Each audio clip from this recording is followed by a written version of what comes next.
C'est moto, c'est pratique. Maintenant, on va aller faire de la vraie moto.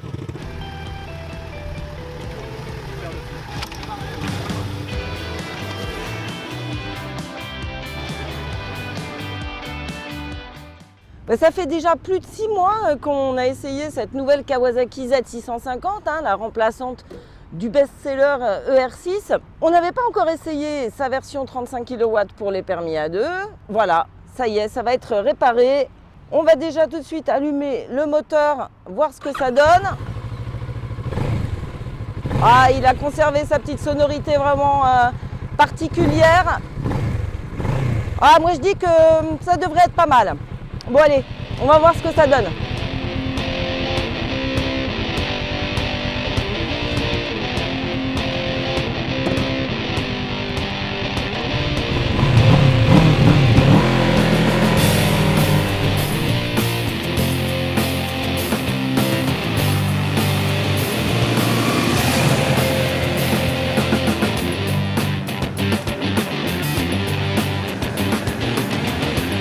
Pour être accessible aux jeunes permis qui viennent d'obtenir leur sésame A2, le bicylindre de la Kawasaki Z650 a été dégonflé de 20,6 chevaux. Il passe donc de 68 à 47,5 chevaux au même régime de 8000 tours minute.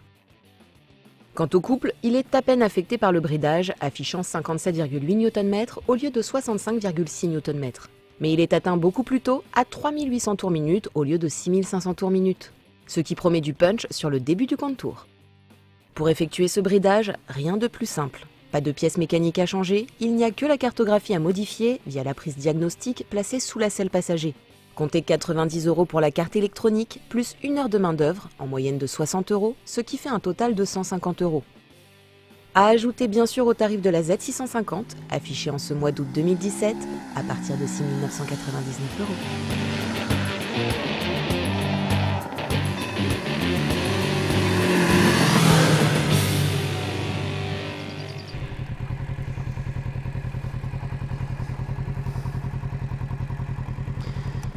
Hop.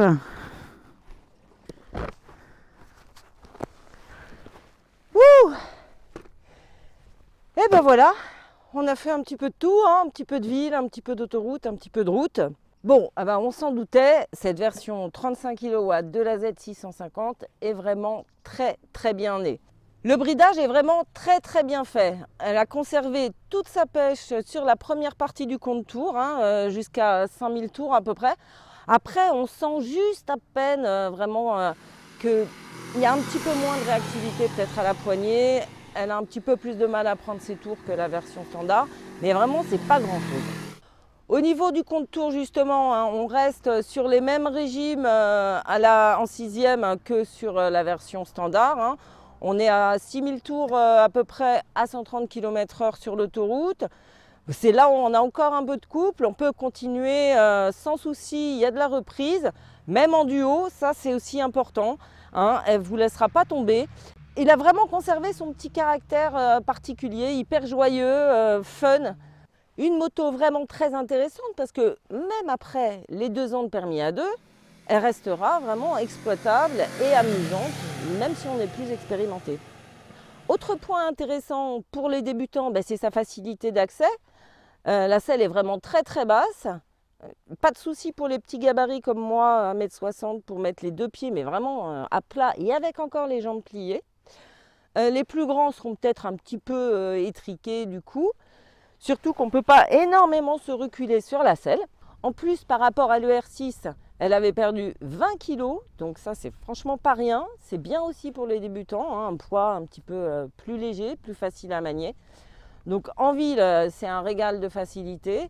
Sur la route, la partie cycle est vraiment très saine. Le freinage aussi, tout est vraiment homogène sur cette moto. Donc presque l'idéal, on va dire, pour les débutants. Et puis pour tout savoir, pour avoir tous les détails en vidéo et en texte, motoservice.com et Motorlive TV, bien sûr, pour retrouver l'essai complet de la Z650.